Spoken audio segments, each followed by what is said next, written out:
I'm pretty sure that it's sort of the ancient emotional underpinnings that make people really gravitate toward it. Because the way I kind of read it is well, the way I imagine it is. The Star Wars episode, The Phantom Menace, came with lots of goodies, so much so that every movie lover had something good to say about it. It wowed everyone, including critics alike. And even after so many years, the Hollywood industry can't stop singing its praises. But what if I told you that all you saw was just the tip of the iceberg, and there are many more secrets you are yet to know? It's Happy O'Clock. Come along and let's unravel 20 weird facts about Star Wars, Episode 1, The Phantom Menace. Number 20. The earliest concepts of Doug Chiang were products of some of the nicest sites of Marin County, California. Have you ever wondered why the concepts that began the movie seem different from the latter? What if I told you it was a product of something you never would have imagined? It was the craziest form of idea that made the episode what it is known for, and for once the producers and directors never regretted it. Just a few days after Chiang took a bold step, relocating to the area outside San Francisco, he was blessed with incredible sights that transformed his mind. He got a quick glimpse of the local landmarks and quickly incorporated his ideas into the early scenes of The Phantom Menace. It came out so beautifully that he couldn't have imagined it, and even after the final cut, he couldn't be less grateful for that life-transforming feat. Hints of the Marin Civic Center, designed by architect Frank Lloyd Wright, can be visibly seen in the architecture of Theed. It was something he drew forth so quickly and never looked back. It was also seen that the verdant hills of Nicasio, near Skywalker Ranch, became the setting for the battle between the fierce droids and deadly Gungan armies. Number 19. Elephants were the backbone that inspired the wonderful design of the heavy troop transport in The Phantom Menace, MTT. Either for lack of time or lack of money or lack of being able to advance the technology where you need it to go. And that was the genesis of going back. Often producers are caught between the pause of creativity and the busyness of shooting, which leads to inconsistencies in how to approach a particular scene. However, some of them have learned how to use it to their advantage, and once it happens, tons of ideas rattle within them in a split second. One of the bilingual scenes rattling The Phantom Menace happened that way because the producers decided to look far beyond the norms and develop something extraordinary. When they did, it exceeded expectations. Suppose you took a glimpse at this movie. In that case, you might have been flattered by the scenes in the featurette Conversations, in which Doug Chiang looked back at how the concept artist used shapes to help the audience understand a design on a fundamental level. What you saw was a pure reflection of an elephant's physical attributes. If you take a brief look at the MTT, the tiny slits represent the elephant's eyes and its forehead. This isn't an exaggeration, as Chiang also revealed the secret. He said, "And the trunk, I turned into the door, and the tusks became the two guns on the sides." Number 18. Samuel L. Jackson's appearance in the movie as Mace Windu can be credited to his brief appearance on the British talk show TFY. New York, I was at the first screening of this movie because I'd seen the trailers and was like, I gotta see this, because it was like a modern-day Errol Flynn movie to me. In the world of movies, just about anything could become a turning point for an actor, and just within a GIF he could become the most talked about. Did you know that Samuel L. Jackson wasn't in the producer's plans for the role he played? Well, you might say good things happen to good people, and that is what it is, if you look closely. Samuel was just minding his business on the British talk show TFY when he jokingly made a comment, and to be honest, that little comment changed his entire acting career. While chatting on the talk show, he jokingly mentioned that one of his great desires was to star in the new Star Wars that was making waves. Even though he thought he had casually said a thing, he was giving an invitation that changed his life for good. While making that statement, little did he know that the Phantom Menace casting director Robin Gurland was noting his choice of words. His appeal eventually made sense to the casting director, and he was cast for the role within a short while. Sometimes what we want wants us. Nevertheless, it might also happen in unassuming places and styles. Number 17. The royal tone voice that made a difference in Natalie Portman's speech was a subsidiary of post-production influence. So I guess immediately people knew about it, especially since it's so high profile and people are so interested in who The goal of every movie is to pass a message while concurrently attracting more viewers to its corridors. And if they will ever achieve that hallmark, all creativity must be considered. Natalie Portman was shocked when she noticed that her voice had been tweaked. Nevertheless, it is what it is. Producers came up with that strategy not because she didn't give a perfect piece, but because they had something crazy in mind that would further blossom the scenes. If you noticed, Padme Naberrie acts as Queen Amidala, where she speaks so fluently but in a low and solemn tone inspired by the extraordinary accents of Lauren Bacall and Katharine Hepburn. It was a feature that came in handy then, and she nailed it.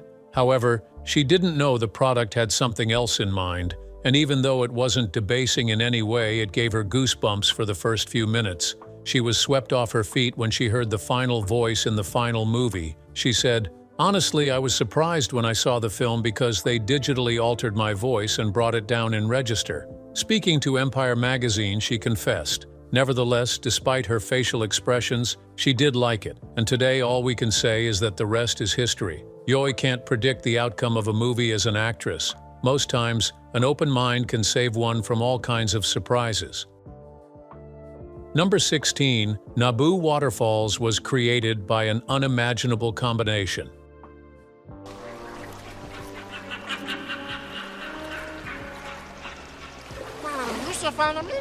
From the onset of a movie production, every producer knows everything must be considered until a perfect combination that suits a particular scene is obtained. Regardless of how long it takes to unravel the secret, they know it is better to wait than be in haste to set the gear rolling, only to regret it when it doesn't reflect their intentions. When the Naboo scene became handy, the producers and directors were initially stumped because they couldn't develop any prior creativity that matched their intentions.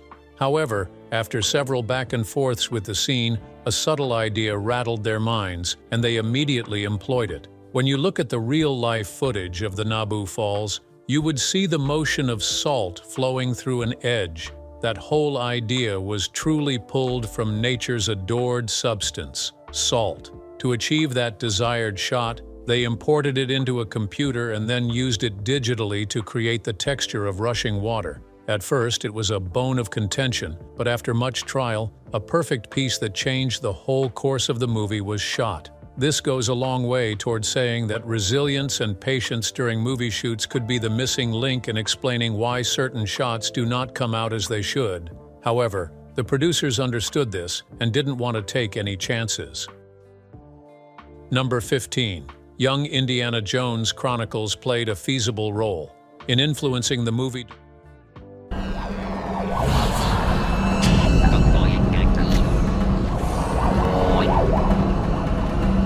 Directors and producers in a typical movie shoot have to be among the people who work tirelessly to make the overall movie dream a reality. Sometimes they have to work around the clock to achieve what they desire. Their brains must work like computers most of the time, and if not given the slightest help, they could face a major breakdown. Did you know that a significant number of the television series crew played a timely role in noticeably influencing The Phantom Menace? As weird as it may sound, most of the scenes in the movie were mainly incorporations shipped from the TV series. When some of the crew members became conscious that using some of its techniques wouldn't be a bad idea, they added a handful of them, and it truly brought a whole new vibe to the scenes. Each scene they acted brought back memories, and when they saw that they were not at the losing end using the techniques, it planted a new spirit in them that drove them to give their best. At one point, Rick McCallum, producer of the prequel trilogy, couldn't help but assert that the show was a testing bed for learning a new way of making films. This isn't the first time a movie has borrowed concepts from a sister show. However, The Phantom Menace made a difference and resonated with everyone. Number 14. Ahmed Best came up to the scene because of his amazing performance in the theater show Stomp.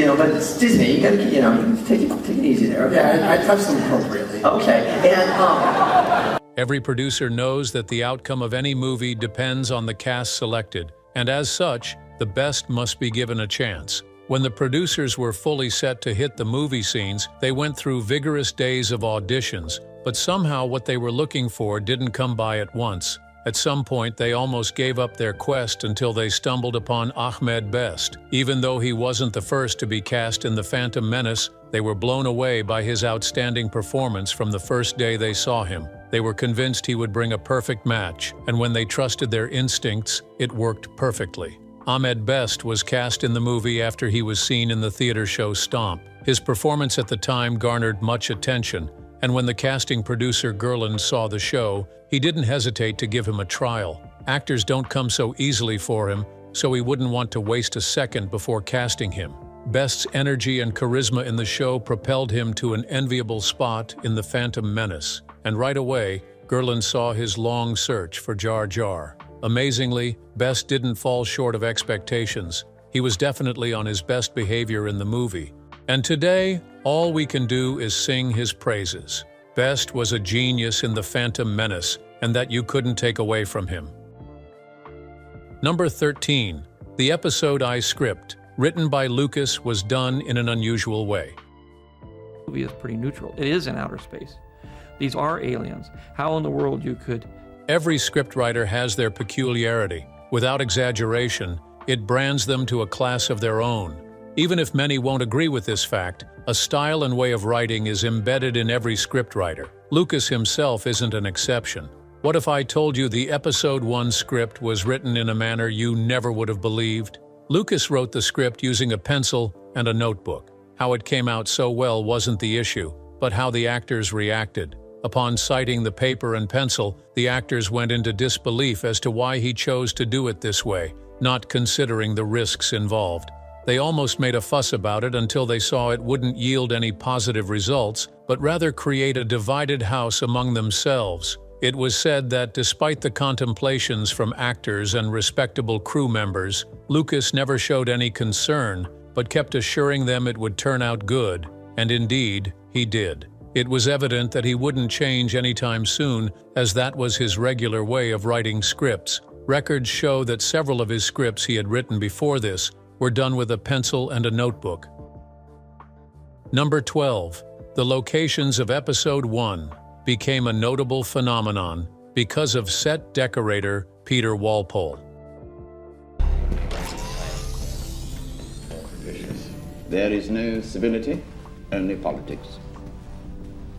The hallmark of every movie is intertwined with creativity and timeliness, and one thing The Phantom Menace had was a handful of these features. For every scene, there was a pure representation of creativity so visible that no one could ever have denied it. Set decorator Peter Walpole brought several changes to sets that made the movie what it is, and when the camera started rolling, the actors could feel every impact he made. While other set decorators maintained the status quo, Walpole thought outside the box and devised a masterpiece. When the Leavesden prop department team determined they would keep costs down, Walpole stepped in and made several concessions that brought the set back to life. They picked up a medical supplier warehouse crammed with old equipment, made some readjustments, and came up with a price far less than budgeted. Every piece was done to model their expectations, and despite the initial cost, they could get something affordable. The pieces combined spectacularly beat the status quo as the items decorated the Skywalker home. It was a breakthrough for them, as they didn't need to break the bank to get what they wanted. Walpole should be given his flowers any day, any time, because not every set decorator can go the extra mile to make things work despite the current constraints. Every actor loved him, and they didn't fail to verbalize it on countless occasions. Number 11. The Three Wookiees. In the Galactic Senate was a pure representation of camera magic. You refer to the prophecy of the one who will bring balance to the Force. You believe it's this boy? He can see things before they happen. Oftentimes in movies, we see quite a handful of manipulations that usher in a storyline, and if you are not careful, you won't be able to differentiate a real shot from a fake or inspired one. The Phantom Menace. Episode 1 wasn't just interesting because of the actors alone, and the camera magic employed during the shoot gave these scenes a spectacular feel. Did you know that one of the episode's scenes was not as real as it appeared? It was done to paint a picture in synergy with the storyline. Remember that the three Wookiees in the Galactic Senate wore the same Chewbacca costume. There weren't three as it appeared. The actor in the old suit was filmed 3 times with slight adjustments to the hair. Though it consumed a lot of time and was tiring, the producer meant business regarding that scene. After the shots were taken, the directors came up with a plan, and it was the best fit for it. They joined the shots together, and the amazing 3 Wookiees piece we saw came out so nicely. Dudman said it was a product of one suit in one of the interviews. Today, in the history of Episode 1, that scene stands as one of the most revered because it changed the narrative purported by many critics and lovers alike. Number 10. The Tunisian army played a mind-blowing role. Studio 2 years ago, I think, for the reissue of the first trilogy. Right.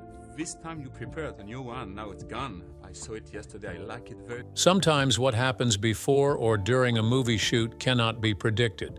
No one plans for something bad, but when it happens, the best thing usually done is to look for a way around it. Are you aware that while filming this episode, they faced a tragic situation that almost ended the shoot? If not for the timely intervention of the Tunisian army, they wouldn't have been able to finish the shoot in a limited time. While shoots were ongoing, a monstrous storm descended on the Mos Espa set, destroying almost everything built. The producers, actors, and directors alike went into abysmal despair, not knowing the next step to take. Memos had already been circulated for a possible stop of the shoot until suddenly help arrived. Even though one set was left intact, they still had to beckon for the help of the landing ramp of the Naboo Royal Starship. Together with the efforts of the entire crew and local helpers, they hit production in no distant time. Nevertheless, this didn't come without a stiff price. They had to stretch it all if they genuinely wanted to achieve their desires, and truly they did. So all hands were on deck during this episode's shoot, and no one was of any importance. Number 9. The cheers and jeers which came from the pod race are from a San Francisco 49ers game. Speed. Okay. Action.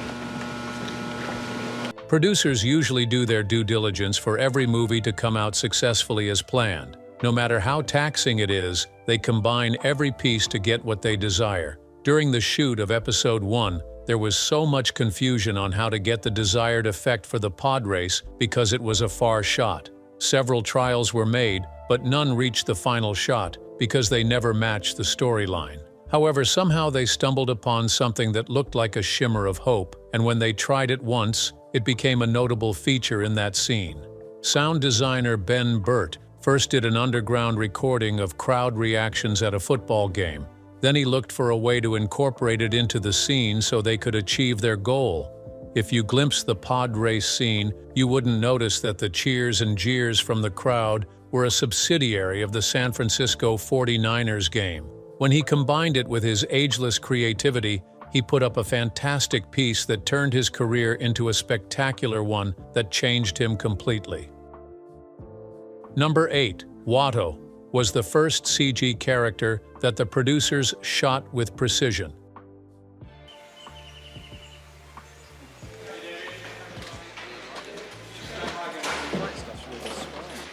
By now, every movie lover knows that effects play not just the role of elongating a movie, but also infusing it with amazing scenarios that make the film enjoyable and worthwhile.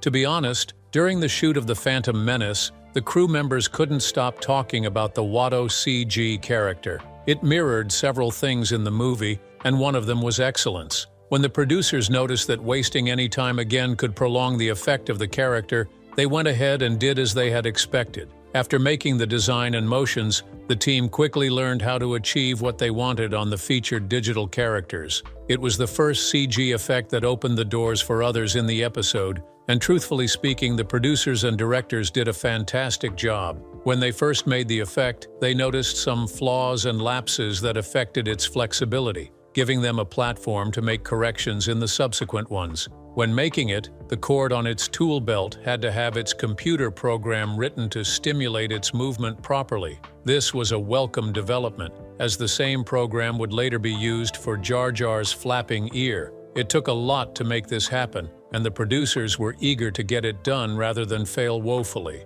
Thankfully, they did. The Watto character became one of the most loved in the Phantom Menace, and all of this was possible because of the CG effect the producers introduced. Even after many years, movie lovers still can't get over the character. For them, it resonates with so many things they believe and connects with their kind and quality of thoughts. Number 7. Plo Koon was named after the son of creature effects, supervisor Nick Dudman. Also be a weakness. Is she a worthy apprentice?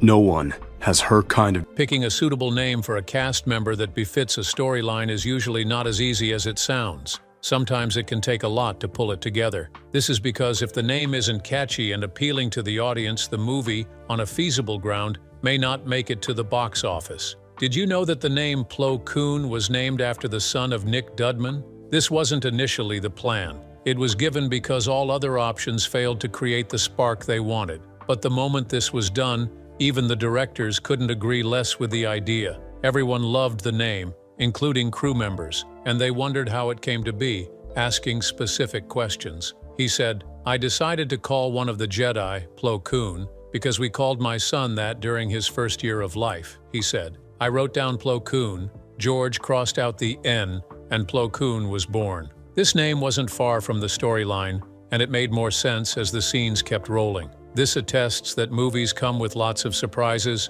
and anyone who isn't open and flexible might miss a little string that could become the core of it. Sometimes it pays to leverage weird stuff, and The Phantom Menace is an example. Number 6. Weird Al made a shocking song that connected his scene at its peak is expected from every actor, and when they fall short of expectations, sometimes the directors make a fuss about it so that they can pick up. However, the Phantom Menace's character, Weird Al, was phenomenal. From the beginning of his scenes to the end, every scene for him was his best, and he did everything possible to ensure he hit the highest feats discovered by directors. He went out of his way to defy the norms to make it even more preferable. In a bid to tap into the pop culture zeitgeist, Weird Al Yankovic decided to write a song spoofing The Phantom Menace. It wasn't just a song on the physical, but one that touched the emotions of everyone, realigning them in the best order. At some point, he was even asked if he had gone to music class before joining the cast. His song, The Saga Begins, stems from a parody of American Pie, spoken from the point of view of Obi-Wan. It was a combination of interesting lyrics and melody. Without exaggeration, he produced a fantastic piece. Do you also know he wrote the song from internet spoilers since he couldn't get an advanced screening? Nevertheless, it came out so well that everyone was just flowing with it, to the point that they sang word for word. Yankovic is a genius for a reason and should be addressed as such. Number 5. A future director fortunately found herself in a small role.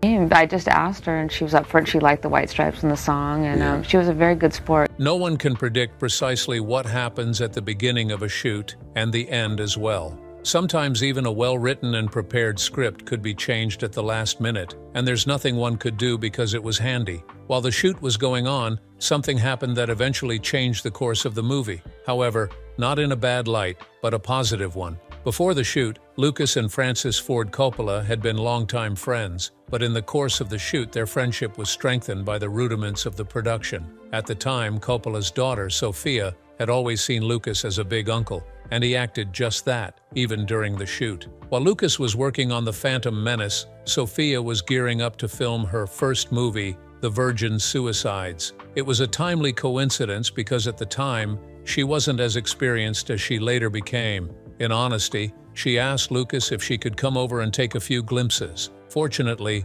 he obliged and welcomed her with open arms. At some point, the crew members even thought she was his child, given how they related with each other on set, but it was based on friendship. Fortunately for her, Lucas offered her a role while she was having her best moments, and she didn't decline. She went on to star in a small role as one of Amidala's handmaidens. It was a dream come true for her, as she learned and gained experience that would have taken years to accrue. Number 4. Many actors juggled for the role of Queen Amidala. I will not defer. I've come before you to resolve this attack on our sovereignty now.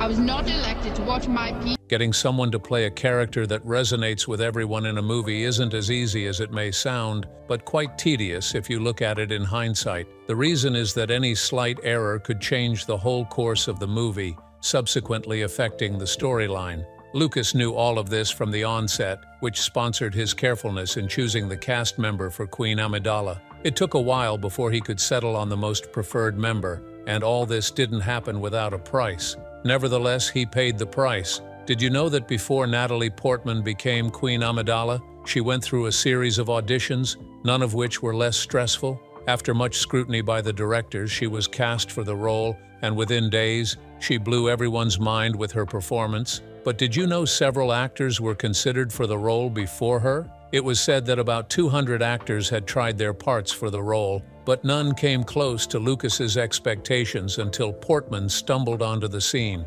She made the role look easy, and Lucas was more convinced that it had to be her when he saw it. Even though she didn't know much about Star Wars at the time, Lucas gave her the benefit of the doubt, and today, the rest is history. Number 3. Selecting the cast of Obi-Wan was not easy to come by. I have a bad feeling about this.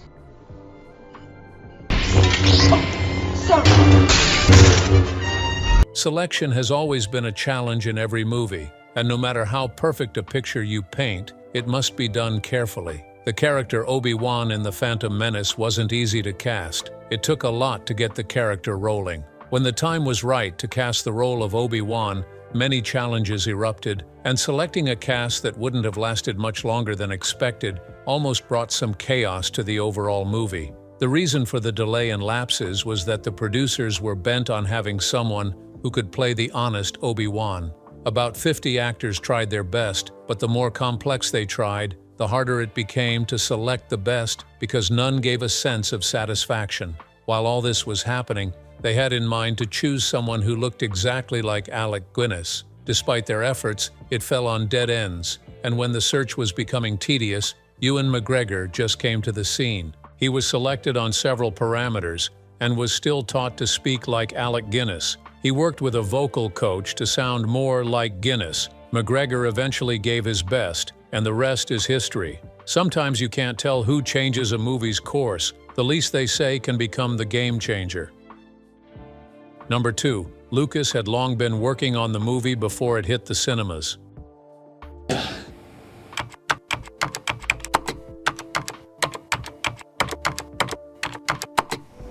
The original. Oftentimes, they say anything that comes out good must have taken longer to prepare for its arrival. Indeed, this isn't an exaggeration, but an exact fact that can be proven anywhere and anytime. Did you know that The Phantom Menace, Episode 1 didn't just become a worldwide sensation by chance? All the efforts put into making that piece were an attestation that it would hit the box office on a good note. Lucas began working on the story in 1993. Then the ideas were in an infant stage, and he was trying to make a contrast and comparison. He eventually did his due diligence on the story, and by 1994, he was already writing the script. It took a while before he could get what he wanted. Though it was not an easy job, night after night, he went through the rigidity of putting his ideas on paper. After many years of getting his ideas right, he began production. The Phantom Menace would hit theaters in 1999, but this wasn't when Lucas started working on it. It went through several stages before it could have a final storyline, and finally, the final shot. Lucas has repeatedly proven resilience and commitment are factors you can't take away from a thriving movie. Number 1. Lucas had initially refused to direct the movie. Somebody gives you paint, and you have all these colors. And you've always seen what you've been painting in color. Most times, movie lovers only see the finished product of a movie, but don't know the time and energy it took to get the work done. Even the best amongst the best is not without exhaustion. Sometimes they break down trying to give viewers the best of it all. That could be what Lucas felt initially before making a rash decision.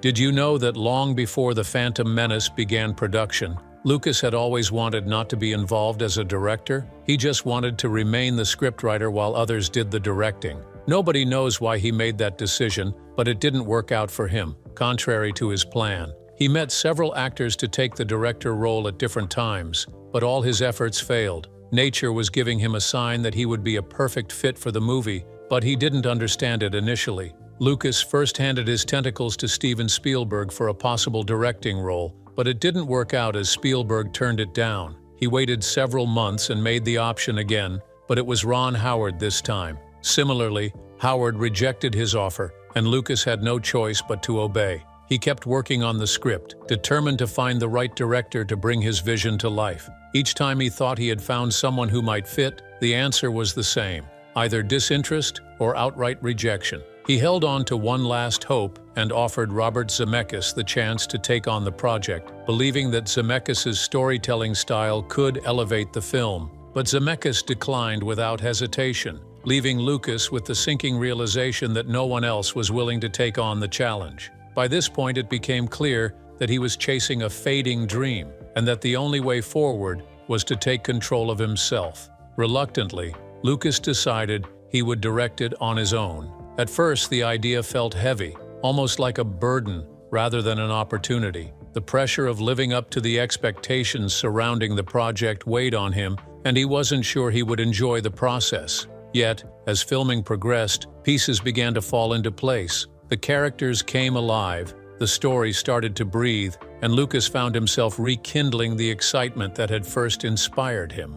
What had begun as a reluctant decision slowly became a profoundly personal journey, bringing him closer to a dream he had long held. By the end, he felt a quiet sense of satisfaction. He had done it his way. When The Phantom Menace finally hit theaters, it didn't just make it to the box office, it became a global event. Audiences packed cinemas, eager to experience the return of a saga that had shaped their imaginations. While the film received mixed reviews and did not win any award nominations, its impact was undeniable. It pushed the boundaries of visual effects, brought new characters into pop culture, and reminded the industry that storytelling could be epic and experimental. More than just a movie, The Phantom Menace delivered moments that thrilled viewers while setting a new standard for future blockbusters. It proved that even a project once thought impossible could leave an enduring mark on Hollywood history.